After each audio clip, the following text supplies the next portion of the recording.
I bet that you no sooner arrived at university than you were told that plagiarism is an academic sin for which there can be no forgiveness. Such lectures are singularly unhelpful. I bet you sat shaking in your seat thinking, how the heck do I avoid plagiarism? What if I do it by accident? What even is plagiarism? Very simply, plagiarism is using the words or ideas of others without attribution. Acts of plagiarism happen along a continuum from intentional to unintentional.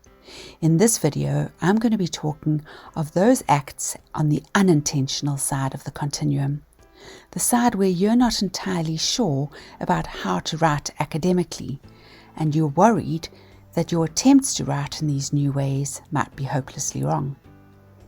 On the other end of the continuum are those acts of plagiarism where people craftily and with nefarious intent manipulate their texts to pass off the work of others as their own. And there's a whole other video on that. You might even find yourself being expected to sign a declaration of originality for your assignments. You've probably been told that the reason we reference in academic writing is to avoid plagiarism.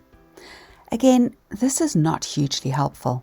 If I was asked to write a list of why we reference in academic writing, avoiding plagiarism would be lucky to come in at number 10. It's really important to understand the reasons why we reference if you are ever to become a good academic writer. And as a byproduct, you'll avoid plagiarism. So let's have a closer look at just a couple of these reasons. Let's start off at number 3. We reference because when we are writing about a topic, others have been discussing the issue for years or decades, or in some fields even for centuries.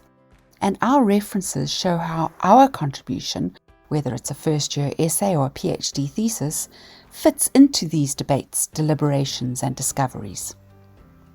Reason number 2 why we reference: to offer signposts for our readers. There is limited space in the confines of a 3,000-word essay or an 80,000-word thesis to discuss every possible aspect of the field. Our references offer signposts to our readers to follow up on the issues, or in some fields offer clues as to the ideological and theoretical position that we are taking in our contribution.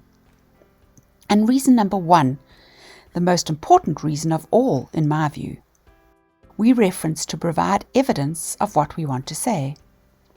When we reference in academic writing, it makes our readers sit up and listen and take our claims seriously. We have to have acceptable evidence for anything we claim in academic writing, regardless of whether you're an absolute novice or a Nobel Prize winner. Referencing is a very common way of providing evidence for our claims. But we reference differently in different fields because the nature of knowledge differs. It's not only the style that differs, Harvard, APA, Chicago, and so on. Those differences are technical, and citation software can even do it for you. The real differences in referencing are in why and where we reference. Let me give you just one example. In many fields in the social sciences, we reference almost every claim we make, even those in the methods section, because there are so many different ways of doing research in our field, so we need to use references to justify the choices that we have made. Whereas in some natural science fields, those in the field generally agree on what methods should be used to research a particular topic. And so the methods section simply describes the research design without having to draw on references to support those choices. There are 3 key things you can do to figure out why and where people reference in your field. Number 1, when you read a journal article, take note of where the references are found and try to figure out the purpose each particular reference is serving. I suggest taking 2 different colored highlighters and mark a reference and then use the other highlighter to figure out what claim is being substantiated by that reference.